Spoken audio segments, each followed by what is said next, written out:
Thanks. Well, good morning, everyone. I'm really excited to be here and hear that the vibe is picking up and everybody's going forward to the LabVIEW. Really excited. I've been working with SystemLink for a couple of years, so I thought I'd try and give a bit of a light-hearted idea of what it's all about, because I know some people are a bit skeptical or afraid about looking under the hood with SystemLink, and I decided to illustrate it like a boss. So you'll see the theme running through. My son this morning was like, "Oh, boss baby, can I press that button?" I was like, "No, don't do that." So apologies to everywhere where I've ripped clip art off, but that's kind of my gig. So I hope it entertains as well as tells you what's going on. For the guys in the room that don't know me, I know quite a few actually, but I'm originally from the south coast of the UK, a place called Poole Harbour. You can see that graphic there. It's a lot like Sydney Harbour if it hadn't been completely urbanised. It's a small fishing town, really. I started with LabVIEW in 2005 on version 7.1 there, as it says, on a PXI 3-axis motion project, which is a bit hard going for somebody who's self-taught and just chuck straight into it. But we modeled through like you do with LabVIEW, with lots of little loops everywhere and lots of local variables. And it gave me enough of an interest and appetite to learn LabVIEW to join NI as an AE from 2005 through to early 2007 when I first visited Sydney and worked over here. So I mean, the AE gig, as everybody knows, is really good fun. It's support on the phone, it's camaraderie, it's training and road shows and things like that. And then I worked with Alliance Partners in Sydney with MBSI and the guys here, and then back in the UK with Austin Consultants until 2013 when we moved out here permanently. Since we've been here, I've worked for Cochlear with the Viking test projects and Neil and Kurt there, plus Finisar for the last couple of years, and then some small projects with Sahiware and Envisage with Karina. Along the way, I picked up 3 Aussie kids, they consider themselves Aussie, an English cat and an English wife, but we're all a bit mongrel really nowadays. So. it cost enough to come over here, it knows it's English. Our giants are female. I did pick someone from the UK just because she was the first person that came to mind. It's Sophie Wilson, a computer scientist with ARM. She was credited with making the BBC Micro, which is one of the first computers I came across. It was very heavily in schools in the UK, and it's the first version of BASIC I used. She joined Acorn Computers in '78, designed those machines, and designed instructions for the first RISC instruction set, which went onto the Acorn RISC machine, also known as ARM, which, as you know, became the most successfully licensed CPU core and was used in the majority of smartphones by 2012. She was appointed as CBE in 2019 and still has a hand in development and promoting that kind of technology. So the other thing I put in the blurb about the talk is brand new toys. I like a new box of toys. I like to be able to see what I can do with them. I like to see what the opportunities are and think about what I could do with them. But who really wants to go in and read all the manuals? So you like to get in and get fiddling with things. SystemLink, what is it? When I was first getting it, I was like, what is this thing? So I looked up on NI and it said, SystemLink software provides a central infrastructure of asset management, lab orchestration and data management, and analysis tools to plan, execute, and deliver results from test and measurement activities more efficiently. Okay, good goals, but what is it really? I was like, what is this thing? So I had a look and I installed it, and I realized it's a server-side application with web interfaces for things, and then client-side software, which allows LabVIEW and test natively, and a lot of other languages to access useful services, and there's some of the API at the bottom. But then I was like, well, okay, that's what's on the server, and that's what I'm interested in. What is it really? Under the hood, it's a collection of 40 plus web useful applications interacting through the NI web server and providing easy access to a NoSQL database in the background, again, via the suite of VIs or published APIs. When you understand that's what's going on in the background, a lot of what it's doing makes sense and becomes very, very clear. So you'll see some of the API tags on the right there. We've got tags, files, messages, and alarms, some management of assets, test monitoring, and an API at the bottom. This is a Swagger page where you can learn how to use the API from within your browser. The web applications, as I've said, they all have a browser-based front end looking a bit like that, so you can access that through Chrome or Edge or something like that. Your LabVIEW API is installed in a palette as you'd normally be used to. You can then use the API for other languages like Python or use an SDK, which you can also download from NI. So a lot of flexibility with how you interact with it. But what is NoSQL all about? Because I had no idea what NoSQL was when I first came to it. I was just a database is a database, isn't it? So the difference with NoSQL is it's schemaless and non-relational. So with a normal SQL database on the left there, you have your set out schema and all your columns, and then your rows have to conform to that type of scheme in all those columns. With the NoSQL, as you can see on the right, we've got a more flexible JSON style attributes where we can add attributes whenever we want. We're not linked to the set schema there. So we can have some attributes populated sometimes, some attributes populated later. It promotes flexibility with the data. But why is NoSQL any better than our normal SQL? Well, it's not better as such. You can't say one's better than the other. But what we can do and leverage with NoSQL is true object storage and retrieval. So we can support non-structured data like binary files, video, audio, can upload those into the database, and that's what SystemLink lets us leverage. We've got flexible and expandable tagging of our objects that we've put in the database via SystemLink. That makes searching a lot more flexible than doing our normal SQL searches. They're quick updates, simple flexible queries, and the NoSQL is very good for scaling horizontally. So we can expand that database by adding extra nodes or even expanding out into the cloud rather than just having to expand vertically, which means powering up our machine, which SQL's living on. Who's actually using this thing? Well, if you look on the MongoDB website, MongoDB is the backend for SystemLink. It boasts it's got 45,000 customers in 110 plus regions, 140,000 developers, and it's the #1 most used modern database. Well, I can't confirm that, but it certainly seems like there's a healthy community behind it. And those guys at the bottom, Bosch, say the use cases of big data are limitless. Well, we all know that, don't we? Everybody wants data and as much as possible. And MongoDB makes every single one of those possible. So there's obviously a lot of capability with this thing. But as we know in all organizations, big data, don't we have lots of that? We have it all. We have it all over the place. CSVs come out of test systems, INI files, JSON files, our binary files, our images, those kind of things. But to get useful answers from it, even though we know where it's stored, we often have to write bespoke LabVIEW software and go back to writing software to actually find it. If we're looking at something that's a series of files and results, mine it, bring it into one place, clean it, analyze it, and finally present it so we've got access to it and we can see what it means. And by the time we've done this, we often find the business has moved on and the data that they need, they've found another way to solve it, or they're not interested anymore, or even worse, the problem's mushroomed while we're trying to get it into the right states to be useful. Excuse me. So is there a better way? Can we access NoSQL through LabVIEW? Well, we can, but not natively. We'll end up using a command line or some wrapped C# or another language or something like that. So it's not easy just to go ahead and write your own interfaces to NoSQL in LabVIEW. So there are systems available called business intelligence or BI systems where they give you the power. Business intelligence systems allow you access to this type of data and even allow accountants to make a graph or two at the bottom of the page there. So there's Microsoft BI, but Microsoft, do we really want to be tied into them? Don't we want to be a bit more flexible, a bit more live loose? There are other popular BI systems. Tableau was one we used in Cochlear a bit. But is there one specifically designed around engineering systems and data and really useful for us as LabVIEW and test-stand people?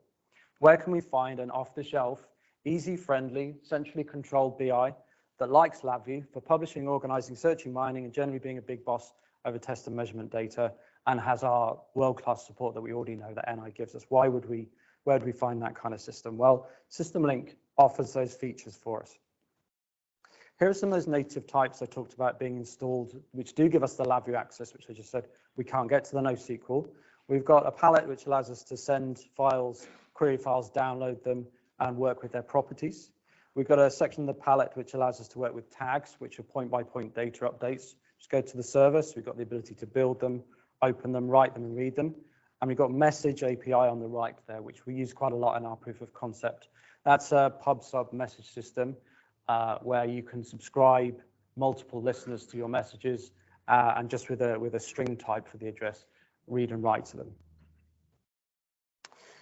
The cornerstone of this for your test PCs and your laptop is the SystemLink client, which is a piece of software you install on your laptop or on your PXI. And what that does is it allows and controls the authentication from your client up to the SystemLink server. So once this software is installed, and we told it to connect to the SystemLink server, as you can see at the bottom there, this is localhost because it's on my laptop. LabVIEW automatically has all the authentication in the background. So once that's installed and we've authenticated the machine on the SystemLink side, LabVIEW knows how to connect automatically. So you'll see in some of the demos there, we don't need to specify exactly where the server lives. We don't need to specify an API key. We don't need to do any of our own security. LabVIEW's taking care of that in the background for us based on how this client has set up the machine for us. And if I go over to the SystemLink ecosystem, which is here, like I said, this is on my local host, but normally you'd install it on a server or a VM on a server. We have a set of systems over here on the left. There's it loading the application up. And I've got one system connected to this instance of SystemLink, which is my tablet here. And once we click on that, we can then have a look at properties of this system. Once the client's set up, it automatically starts publishing data up to SystemLink. We don't actually have to do anything. This is SystemLink this is a client telling SystemLink the health of my tablet at the moment. And you can see I've been having a lot of problems with the disk being pretty full on my laptop. So it's constantly publishing that up to SystemLink from the client. It runs some jobs down on the client, uses a thing called Salt to run tasks down on the client, such as installing software and doing maintenance updates, that kind of thing. So I think the talk later might talk a little bit about software deployment, but with our targets and our laptop, we can subscribe these clients to feeds. So we can install NI software or custom software that we've put into a type of feed, and that can then keep things upgraded and up to date when we generate a new type of software or a new release of our packages. You can also take a snapshot of the systems and then check that all your systems are in sync, so you can know that your test system's got the latest version of software on.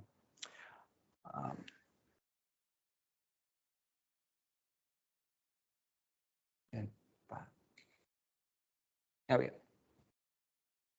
So the file storage, there's the basics of what the application looks like. It might not be that easy to see. What we've got there is a bunch of files that have been uploaded to the system. Now, the difference with the file structure within NoSQL and within SystemLink is you don't have to have you don't have a native file structure. So you don't put files inside a parent folder, a child folder, a subfolder. They're all in a flat structure at the top level like that. So what distinguishes them and how do we get access to a particular file we want is by the properties which are associated with that file. And you might be able to see there on the LabVIEW on the bottom right, when we've uploaded that CSV file, we've specified, for instance, the device serial number and the operation that it's at. So when we go to want to retrieve that file, instead of going down and mining through a set of subfolders and saying this subfolder, that subfolder, we just go into either the ecosystem or we use the LabVIEW VIs to specify the properties for the one file we want access to. So if I go back in and have a look at our files, you can see there's a few files I've uploaded to this instance. We've got some JPEGs, we've got some INIs, so you can see the different types of files we're available to upload. If you go into process settings, you see I've set a few settings into this folder, a few properties. The author is me, the version is 22, and the minion ID is the source where the files actually come from. So when we go back out into the application, we can then do a filter on those files. So if I wanted all my process settings, I could spell it, process settings, I can do just a really simple filter there to get all those guys up. Or I can get to this slightly more complicated filter here, where I can look for individual properties. So for example, if I wanted a custom property where the key was our version, and I wanted to have specifically version 22, there you see it's drilled down from all the available files to all the ones that have a property which is version, and one which has a value of 22 within that version. So we're accessing a bit more like searchable data, a bit more like Google, rather than using our old-fashioned, I'd say, file structure and folder structure.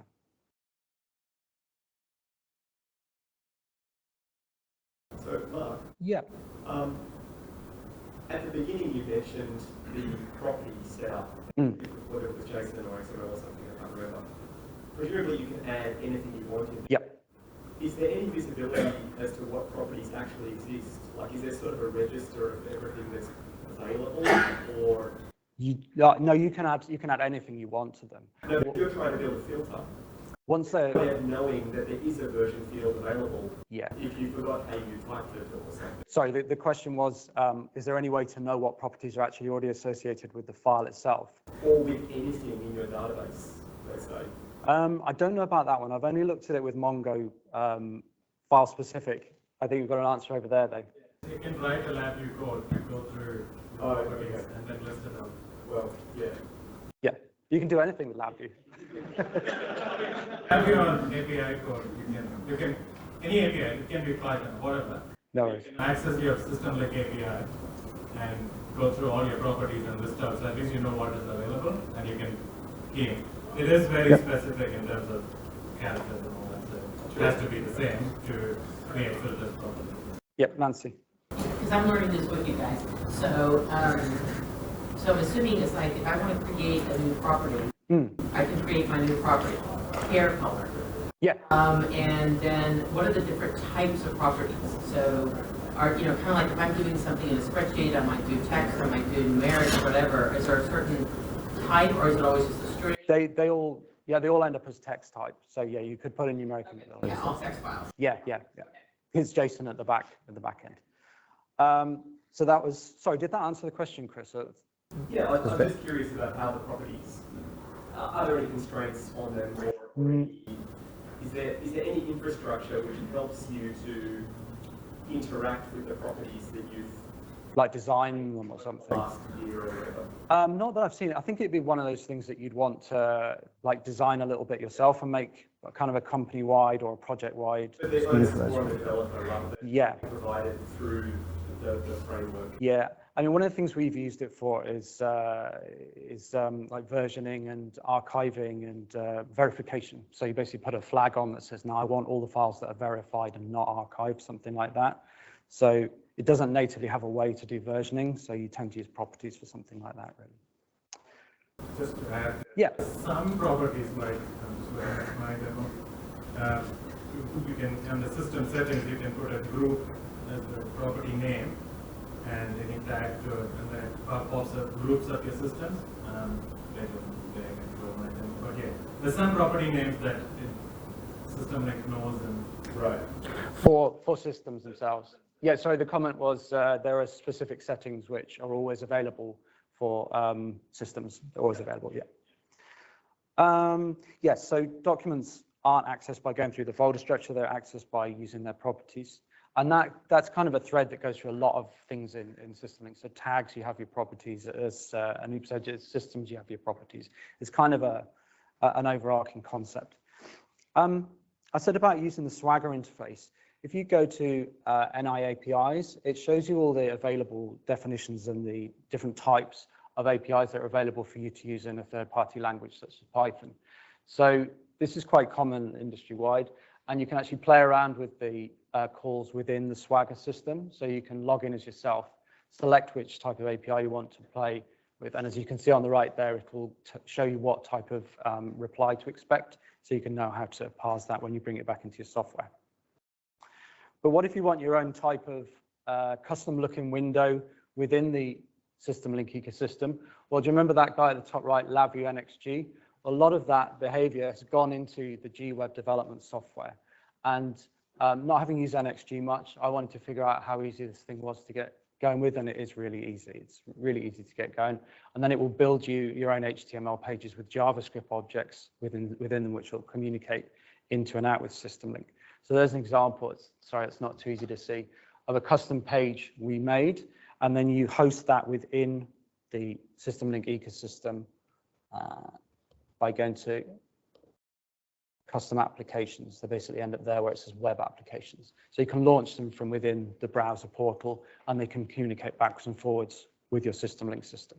One feature that I find missing, and Liam has it in his system, but there's no native way to run LabVIEW code within SystemLink. So we can't take a VI, upload it to SystemLink and say, run that VI now, or run that VI when we get data, which I do think is a bit of a shame within the system.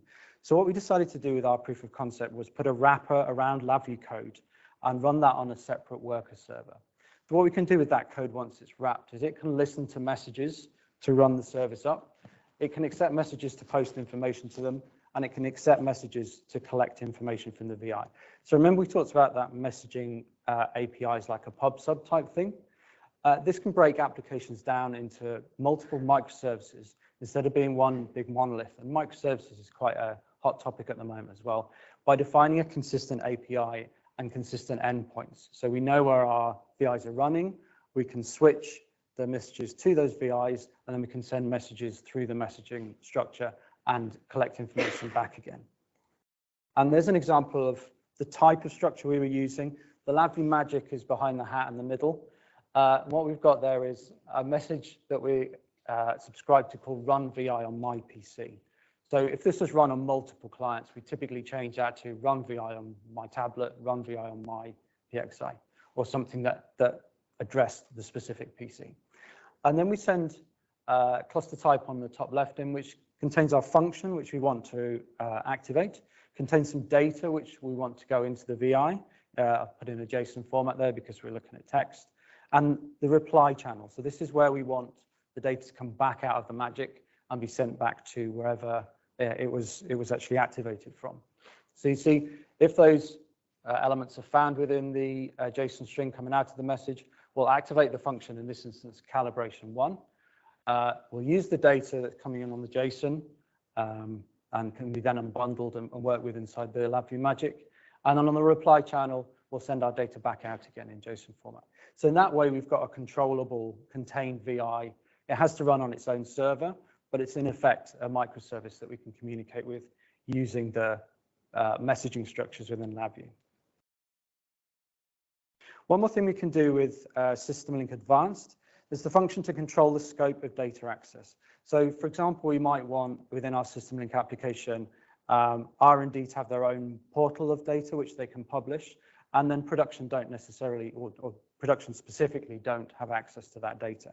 So within workspaces, if we create a workspace for R&D and create a workspace for production, and then we assign users to, for example, R&D and production, then the R&D guys can just publish to the R&D workspace and access that data and those functions, and the production guys can then have their own space and publish data and subscribe to it as well. Similarly, we can do that with locations. So if we had a factory in the UK South and a factory in Germany, we can have a workspace dedicated to the one factory, and only data that gets published there can be read. And the guys who are subscribed to Factory Germany, they can publish to that workspace and retrieve from it as well. So it's a good way of like firewalling the data either by location or by function. And that's available in SystemLink Advanced. So the way we've run SystemLink is on a VM and a server, but SystemLink server is just a software application. It can run on cloud providers, either their EC2s or VMs up there. Although we have heard that around 90% of new installations are still on premise. So a lot of people still like the thing contained and held within their premises. SystemLink Cloud is another offering that comes when you have a license for SystemLink or an enterprise account on the bottom right there. It gives you access to a lot of the functions that are natively hosted in the cloud by NI. So you've got access to visualizations, data and security, which you don't have to set up your own cloud account for. NI's actually provided that for you. And that's quite fun to get access to as well. That's very, very quick and out of the box to use those functions. There's a newer flavor of SystemLink coming called SystemLink Enterprise. This is obviously for enterprises and bigger companies. It's designed around deployment to Kubernetes containers. So this really uses the concept of reuse and deployment across multi-regions. So instead of the SystemLink standard, which we've got at the moment, which is Windows server-based, this one's Linux-based and installs directly in if you've got a Kubernetes cluster installed on those machines. But it's for large data sets and multi-region support in an enterprise environment. But I've put the theme of bosses all the way through this. What does any of this have to do with bosses, apart from just allowing me to use graphics all over the place? I don't know if any of you have noticed this guy, if you've seen The Apprentice in the UK or Apprentice Celebrity over there, it's Alan Sugar from the UK. He's never yet come across an engineer that can turn his hand to business, which I find a bit of a bad statement to say. That's a quote from The Apprentice in the UK. And he hasn't talked about what about her hand either. It's about his hand to business. But a lot of places like Harvard Business Review disagree with this and say that courageous leaders move past their insecurities and they actually adopt an opportunity-oriented mindset by understanding how these kind of data systems can boost their performance. And they give an example there of Netflix blending viewer analytics with years of experience when they're exploring new products. So this type of data is vital, and we need engineers to understand what they're putting in, as well as how they want to help people bringing it out as well. This slide's cost benefits, but still it's more reiterating the same thing. The data generated by processes and engineering is priceless, and it's the lifeblood, and it will get even more so once we rely more heavily on machine learning and AI. Answers to complex problems are require much faster. We can't just be going and searching through files and folders to find the one piece of data we want. And untrained people, i.e. bosses, need access to speedy answers. So the data storage that we need for our engineering data needs flexibility, scalability, and accessibility. And I think that a lot of the SystemLink functions actually allow us that in a way that's native and we understand with LabVIEW. So you can download SystemLink demo to work with, install it and have fun and use it like a boss to access all your data. Any questions?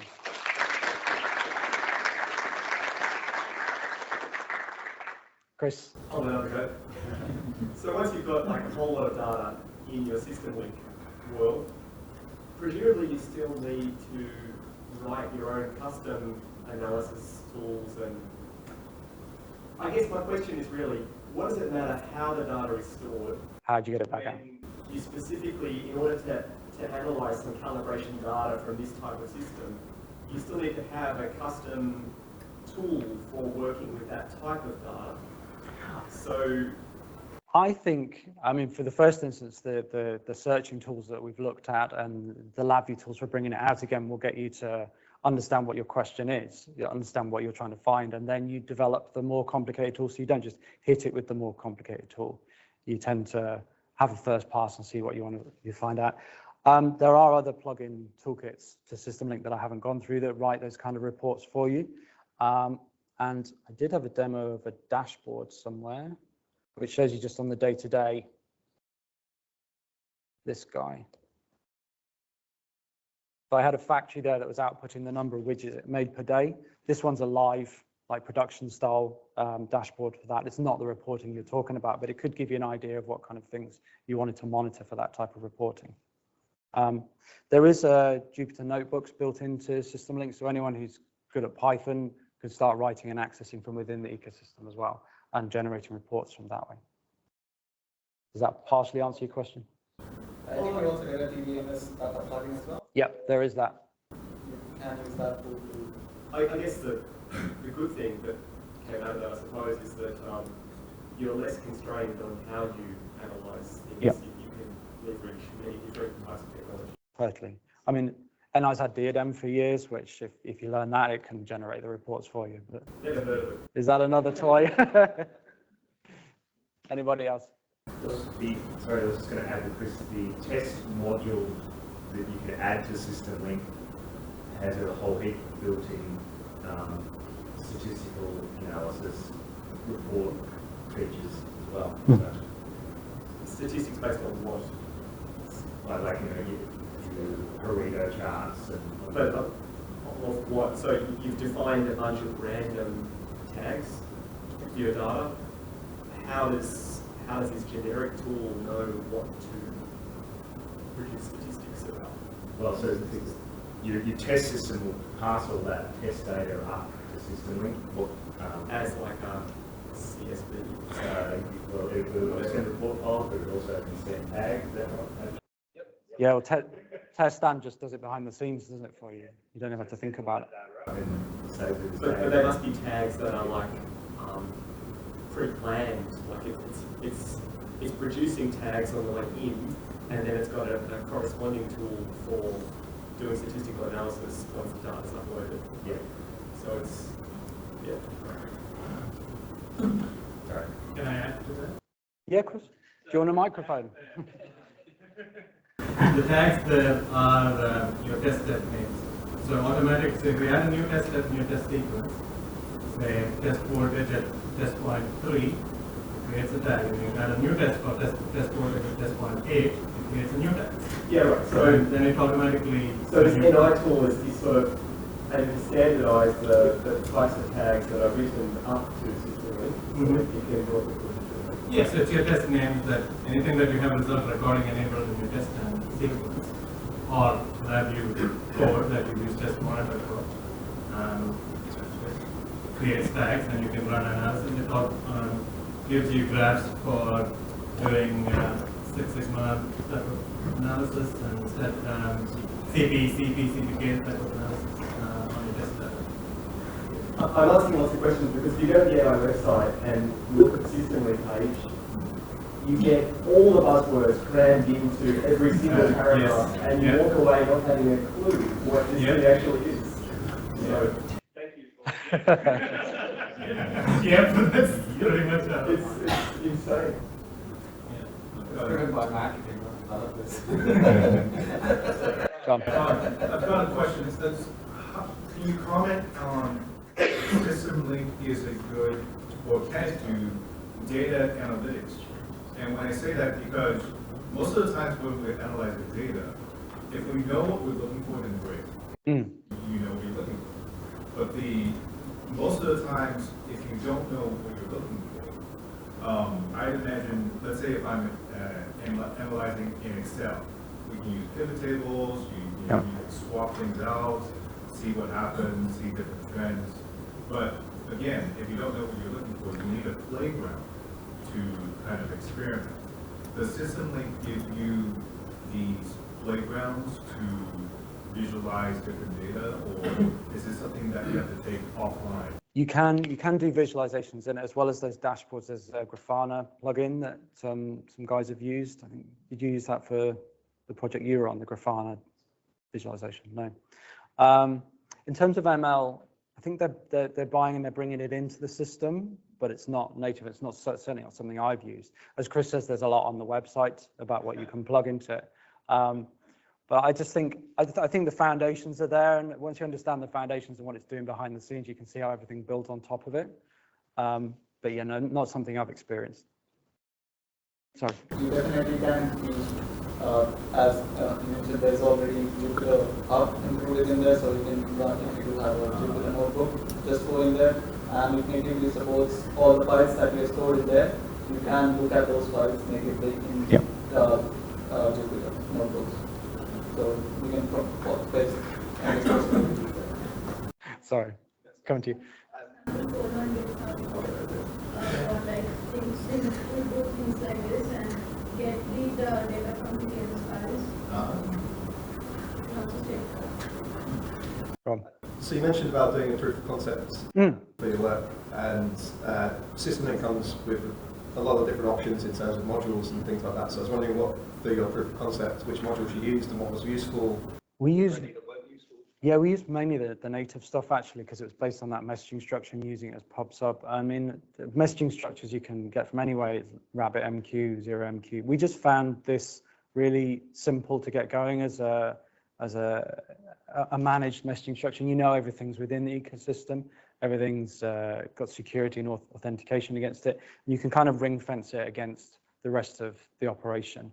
So that's what we found. Our particular proof of concept was trying to hide and compartmentalize IP, basically. So we were trying to run IP in a safe space. We use the asset management module a little bit. So we're looking at scoping both NI kit and third-party kit. So we're building extensions to the asset management. And it's quite easy as well to build your own microservices that sit between the calls to SystemLink and out as well. So I quite enjoyed doing that. Microservices live on the client side or a website? They were server side, yeah. So we put them on server side and just allowed them to take the call, and then they'd mine SystemLink, get an answer, and push it back again. And the more encapsulated you make those kind of things, if they have one, like with all web things, if they have one job to do and they do it really well, they're very light. It's a much better way than having one big monolith that tries to do everything at the same time. Having the power of the database plus the flexible interface, I think lets you create what you want, really, gives you the palette to create what you want. That's just the way I approached it. How did you develop those microservices? That everyone shows. They were Python. They were Python, but they relied on the Swagger interfaces. So whenever you wanted to look up how the API works, Swagger was really useful.